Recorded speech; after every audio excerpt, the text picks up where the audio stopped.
Welcome, good afternoon, and welcome to the United States Postal Service, our 2016 Veterans Day program.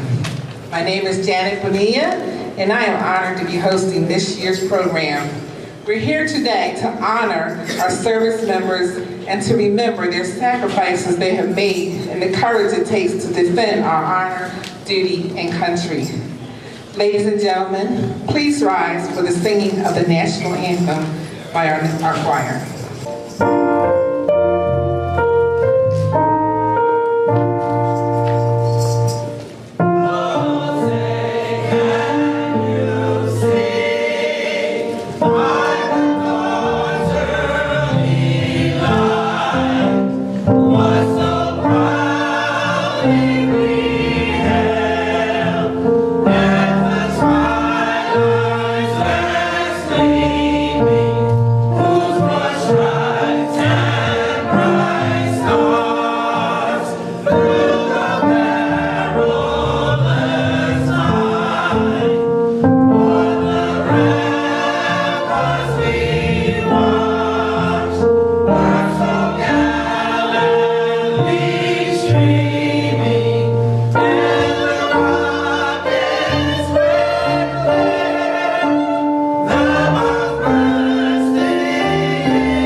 Once said, "Valor is stability, not of legs and arms, but of courage and the soul."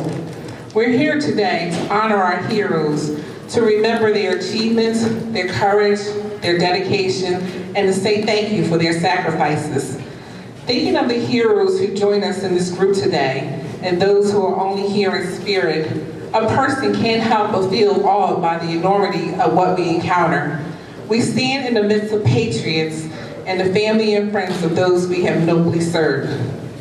For the courageous men and women of the armed forces, the Postal Service will be acknowledging your courage with a pin accompanied by a letter from Ms. Brennan. This is the pen right here. This is a picture of the pen. The letter that follows the pen is, Postal Service Veterans.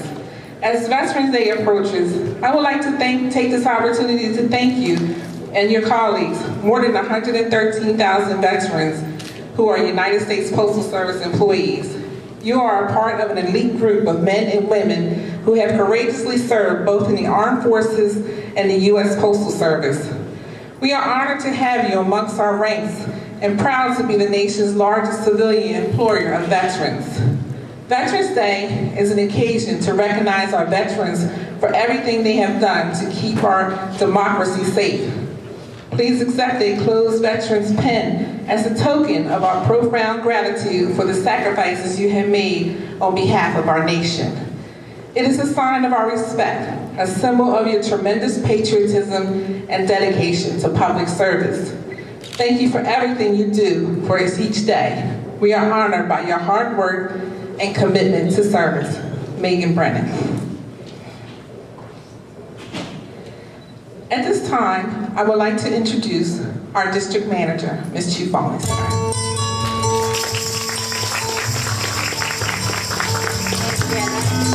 Hey, good afternoon, everybody. And thank you and welcome to Philadelphia.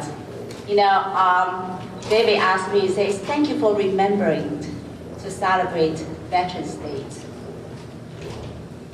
We have to remember those who serve, who make the ultimate sacrifices.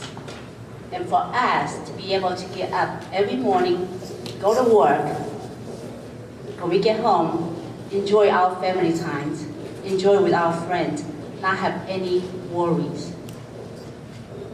And I'm honored to be here today as our Postmaster General Brenner talk about the dedicated employees. We have a large employees base came from military. The men and women who served. Because of you, it makes us such a strong organization and continue to provide exceptional service to our customers. I do want to share one small statistic. Over 100,000 veterans are homeless. I know in the nation there are so many different organizations helping our veterans, but there's not enough affordable housing, there's not enough jobs, and there are servicemen and women came home, they couldn't find a place that they can call home. And that's a problem. That is a problem. I know right now we are doing CFC, Federal Combined campaign. For those of you who could not find a location or organization you would like to contribute, I will ask you to think about our veterans, to think about making donations to some of those organizations that will help our veterans. And the veterans that we honor should not be just on one date. We need to remember them every day when we are able to do our daily activity. And this is such a great nation because of the sacrifices that they made. So this month, next month, we're going to do a lot of campaign. I met with some employees here. We have 2 people, dedicated folks. They'll be going around the plant, passing out pamphlets. So please find a small place in your heart to help our veterans. Thank you.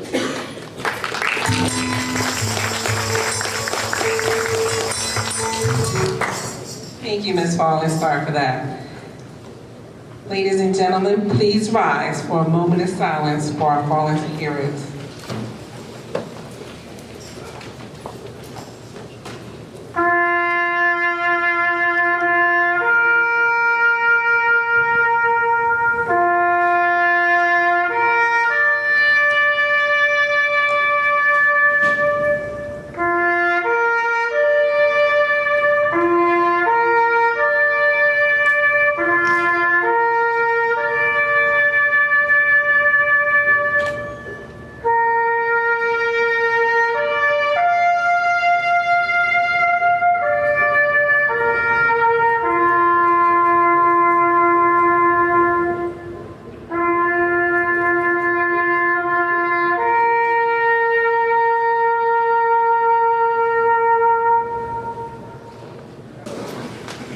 The Philadelphia Metropolitan District employs over 1,000 postal veterans.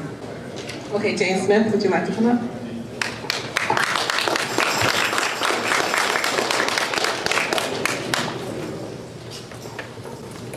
How you doing? My name is James Smith, supervising distribution of operations here in Philadelphia. As I reflect back on my military experience, I'm not originally from Philadelphia. I'm originally from New York.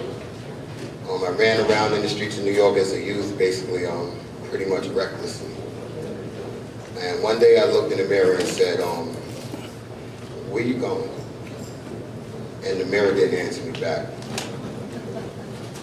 So I walked down the street one day, passing by different places and looking around stores, and I was going shopping, and somebody looked outside and said, hey, you, come here.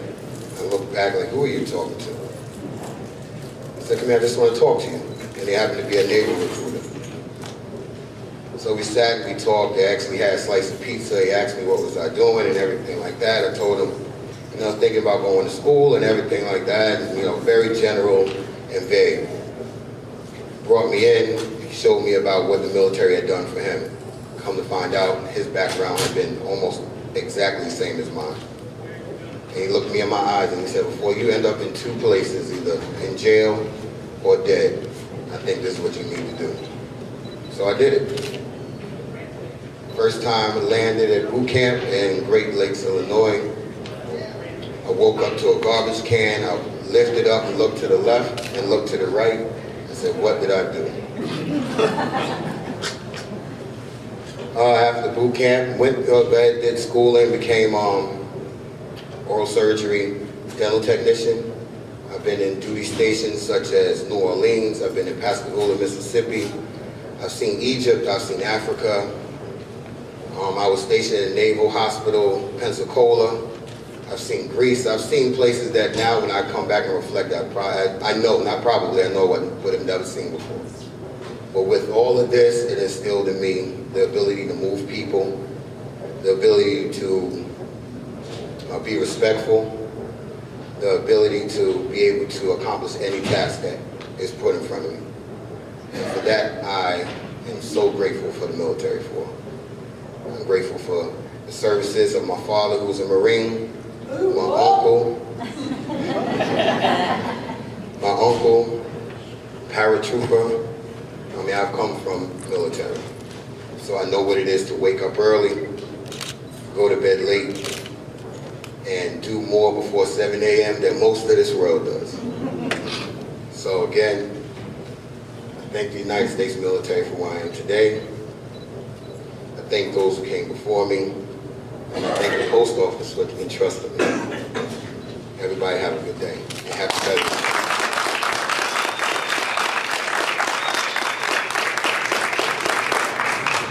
Sharon Gaiman, please step up.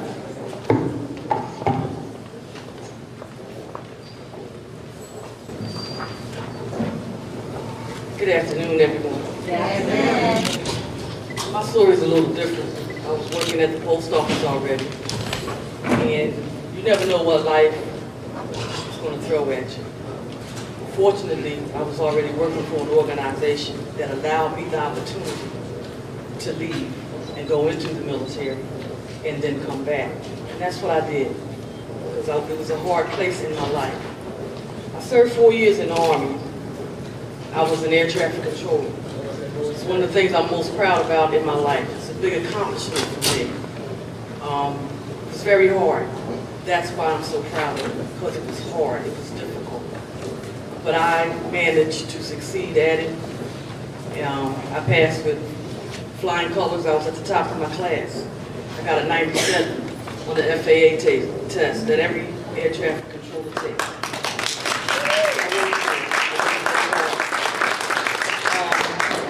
Came back to the post office. I didn't lose any seniority, lost no time.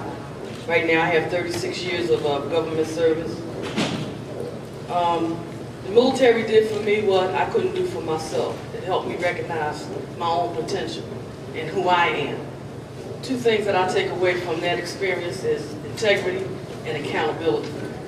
Two things that I use each and every day here at the Postal Service as a training technician.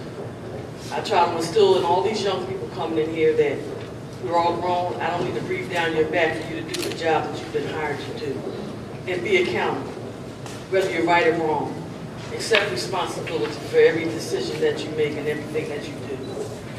I will be forever grateful, not just for the military, but for the post office for allowing me the opportunity to get it right.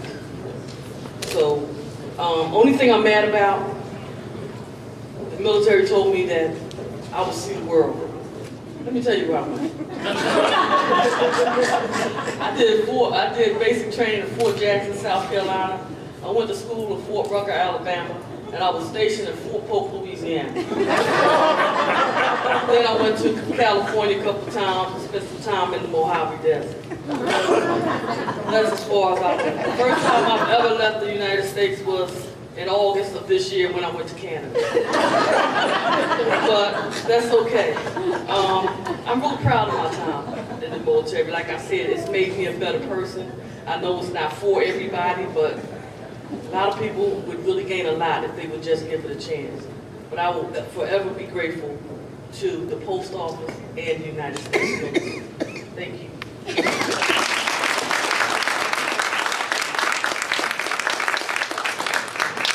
Thank you, Sharon. I really appreciate that. At this time, it gives me great pleasure to introduce our keynote speaker, Mr. David A. Christian, Esquire, DSC, U.S. Army Captain Retired.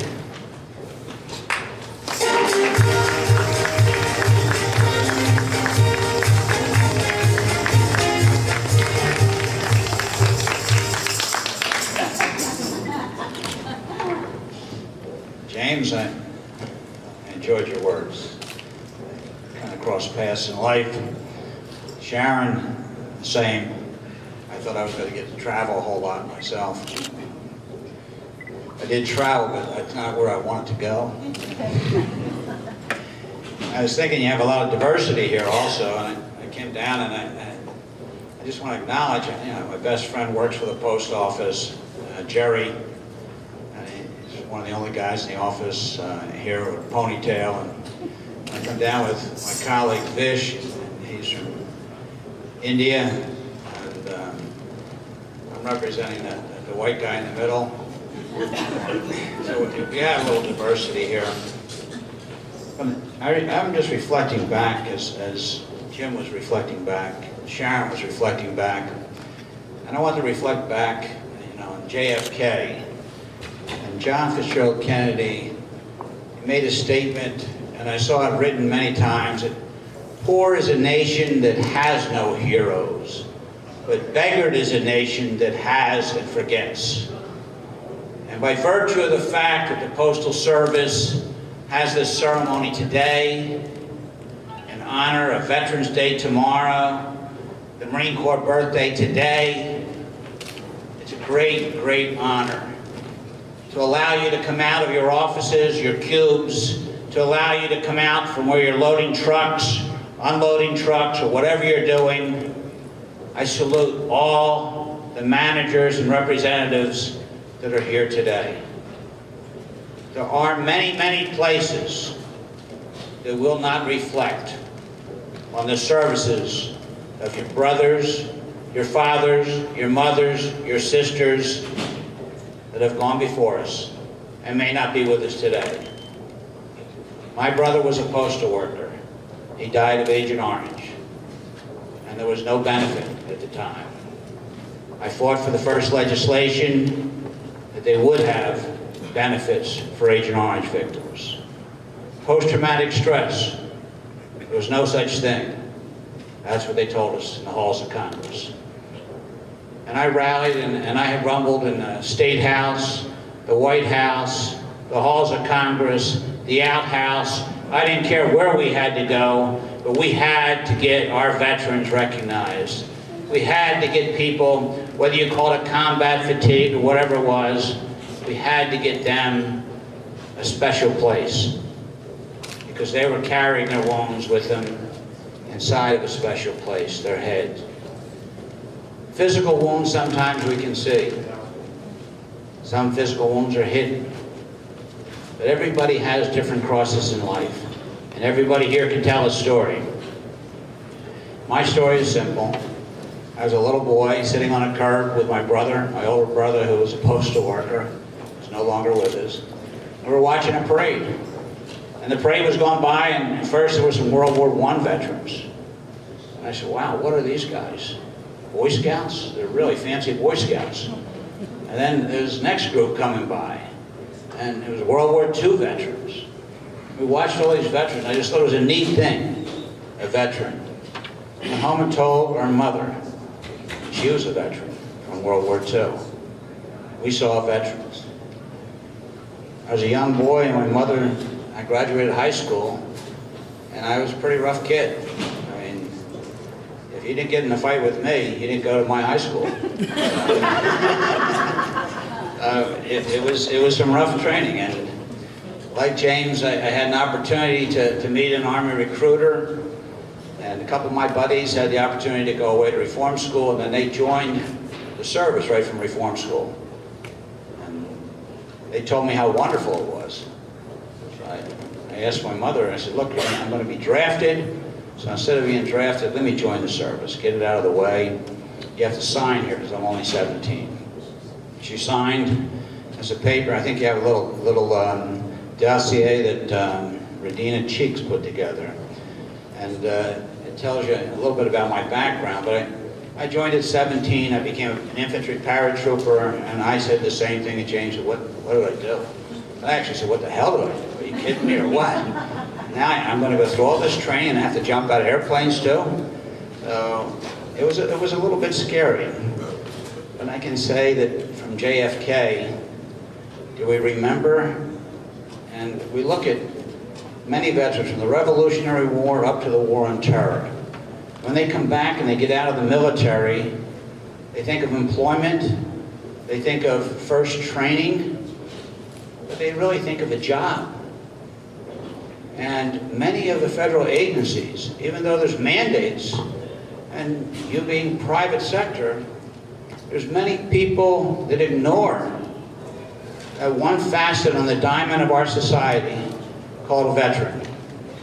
They ignore that, unfortunately, to them not being enriched by seeing that veterans have paid a certain dues.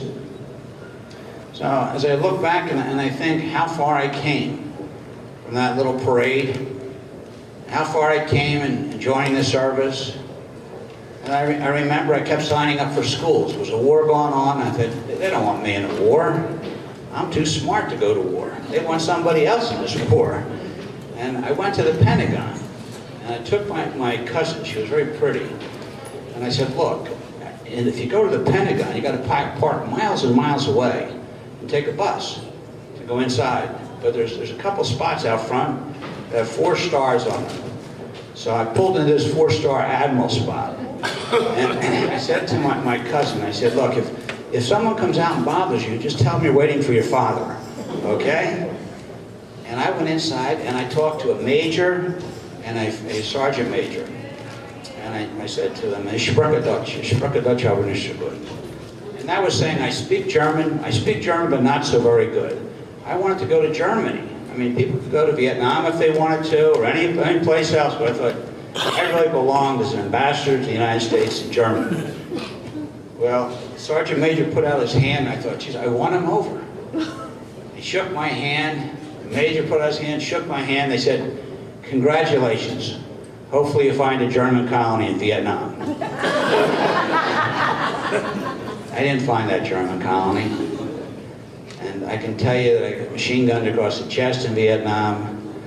I got stabbed in the left arm. This hand that I'm holding the microphone with was paralyzed.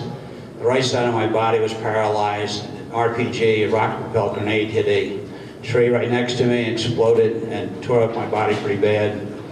And I went from an electric wheelchair that I first moved out of a striker bed into a regular wheelchair, to crutches, to a cane, to running the New York Marathon. Right.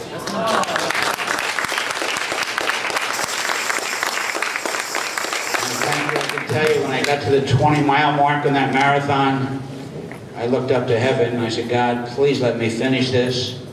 And if you do, I will never hurt my body again. That was the last time I ran. But importantly, really importantly for the post office and for the postal managers here to reflect, and the postal employees, I would like to tell you that you outperform in hiring veterans better than most federal agencies, including the Veterans Administration. So just take that into consideration. That is really an important thing. So there's many, many set-aside programs that we have to fill certain slots sometimes in the federal government. But you're hiring veterans that wore a uniform. Sharon, who I can tell, she's tough. She's Army tough. James, Navy tough. And we all had an attitude. And we still got an attitude. But what I'm saying is, we can share. That attitude turns into wisdom. And we can share our wisdom with our brothers and our sisters in this hall, and as we go back to our workplaces after this ceremony concludes. To hear someone sing the national anthem, they did it beautifully. What a choir. That means they took time and they sacrificed and they practiced. It just doesn't happen. You don't become the best mail carrier because they drop you off on a route and say good luck. You know, everything takes a little practice. You need someone to show you something. And so when the GIs come home and they go to the workforce and someone here takes them under their wing, you're doing something that reflects to JFK. You're doing something that reflects back to George Washington. You're doing something that reflects to your neighbors and to family members. I'm saying that out of all that stuff that I've done, the most important thing in my life was being able to matriculate back into the workforce. And the government was very good to me. The government gave me education. I said, look, I hated first grade.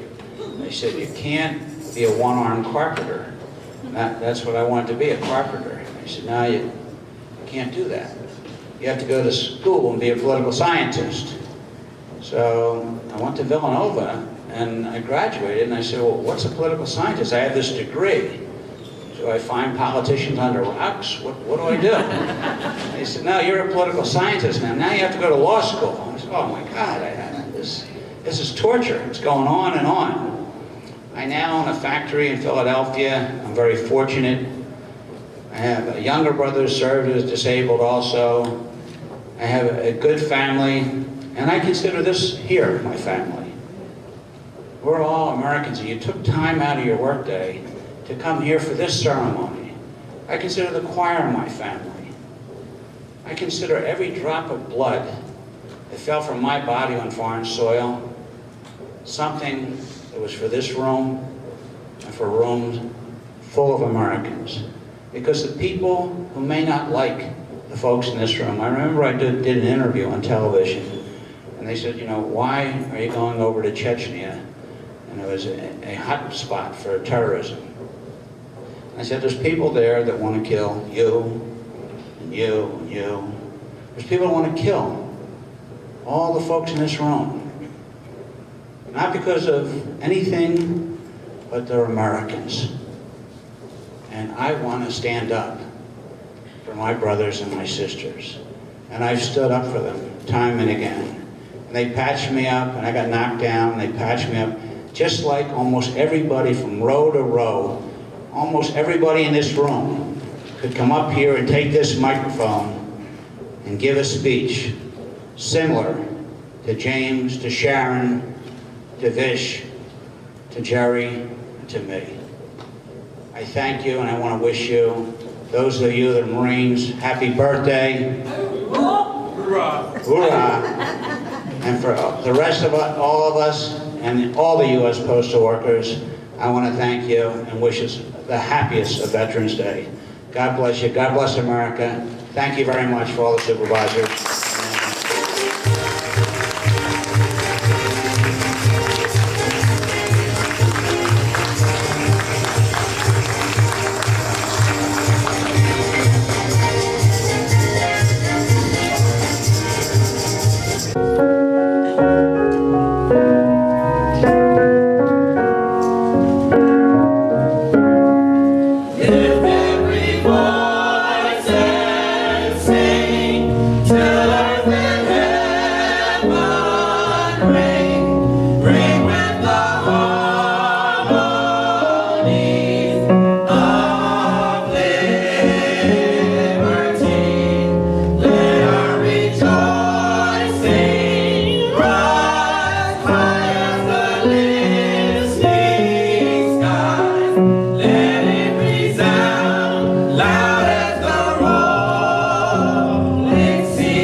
Auxiliary. I know my raise her hand. My niece does. Thank you. Thank you. amazing. We hear about the VFW all the time, but I don't think people realize the backbone of the VFW really are the ladies. Those are the ones who make the money for them to survive. You know, that the VFW likes to entertain and go into the canteen and enjoy the canteen while the ladies are preparing food or selling things in order to give to them. Secondly, I say greetings and happy Veterans Day from our department president, Donna K. Mills, and the entire delegation of the Ladies Auxiliary to the Department of Pennsylvania. When I say department, that means state. Oh, that's been set up. I've been asked to speak for a very short period of time. I thought it would be interesting to just give some highlights of the past 100 years plus. That's how old we are. Of the Ladies Auxiliary to the Veterans of Foreign Wars, which represents all levels. And hopefully they will be of interest to all of you. The levels are, you have the local level, which be your personal auxiliary. Then you have the county level, which is, I live in Delaware County, so we're in that. Then we have the state level, which we call Department of Pennsylvania, and then we have the national level, which is in Kansas City, Missouri. That's the way it works. And all of those have positions. The positions are the same, but you're on different levels and you have more responsibility as you go on the ladder. In my case, I've been quite fortunate. I was instituted in 1971, and when I went in as a conductress. Then from there, you have the guard, you have the conductress, you have the treasurer, you have the junior vice president, and the senior vice president, and the president. That's on all levels. So then you have obligations when you take that, when you agree to take those positions. But you must be elected. And the only one that's not elected is the secretary. And she might be in the state forever. Because nobody wants that job because it's a lot of work. When asked to speak for a very short time, I said that. I will begin with the auxiliary timeline. And the first date that I mentioned will lead us to the beginning. Year 1898, in the year of Spanish-American War begins, at which time the nucleus of the Ladies Auxiliary to the Veteran Foreign Wars was formed. In 1914, World War I begins in Europe, and the Ladies Auxiliary to the Veterans of Foreign Wars is organized in Pittsburgh. Pennsylvania played a big part in the whole thing, and still does. Pennsylvania has the largest delegation of the VFW as far as membership. So I've been through the local chairs, the county chairs, the department chairs, and I've also passed Eastern States Conference Chairman, President, so I've been around all over.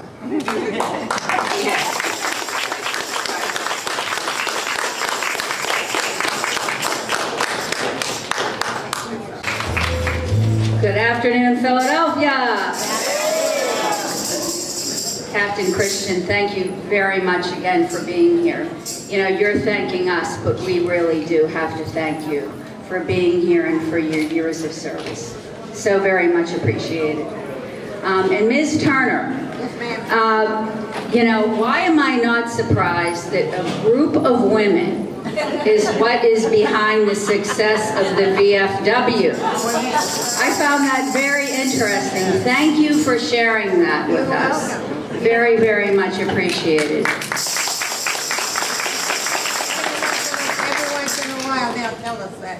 If it weren't for the ladies, we wouldn't be here. I know the feeling. No, I'm only kidding. And when you think about when it started, women didn't even have the right to vote, correct? Women did not even have the right to vote. So thank you for your service as well. And these certainly are interesting times that we're living in, but one thing that will always remain constant and true is the quality of the men and women that serve in the military. So today on Veterans Day, I want us to pray for blessings on this assembly of extraordinary men and women who did things most people don't want to do, went to places we would never want to visit, and lived at length in uncomfortable surroundings that we can't even imagine. They did what they did from devotion to their country's freedom, honor, and reputation. They endured difficult service because they are exceptional people, a cut above the rest of us who live safe, comfortable lives because of their sacrifice. We pray that our country will always express gratitude for their service to keep us safe and free. When I was reading about this, I was thinking about my mom. My mom is no longer with me, but my mother was from Holland, and she lived through World War II. When it started, she was 13 years old. And her mother was Jewish, and her father was Catholic. And my grandfather hid all of my relatives on my mother's side through 2 years of the war. And that was the reason why they survived the war, because they were in hiding. But to this day, my mom's entire family, she was the oldest of 9 children, and they always remember and say that if it wasn't for the Americans, Western Europe would be speaking German. That lasting sense of gratitude to what the Allied forces did, predominantly American soldiers, when you think of their bravery of going into Western Europe and saving that entire continent, still remains so strong in the feelings of people overseas in lands that we're not touched by that, physically, by war. So that, I still remember every year when Holland was freed, my mother remembered that day. And it goes back to that unending gratitude for the men and women in the military. So this is just a brief poem, a Veterans Day tribute entitled The Best on Earth. If someone has done military service, they earn the title veteran and more. They earn our deep respect and admiration, that they are special, no one can ignore. They sacrifice the comforts we enjoy. The list is long of all the things they gave. Our veterans are extraordinary people. They're loyal, dedicated, true, and brave. When terror and invasion were real threats, they showed us they could handle any storm. We owe our freedoms and our very lives to our veterans who served in uniform. Our veterans should be celebrities. They're exceptional. No other group compares. We're grateful for the many things they've done. They're always in our hearts and in our prayers. We owe our veterans support and friendship. Let no one ever question what they're worth. These men and women served us and our country, our veterans, the very best on earth. Happy Veterans Day, everybody.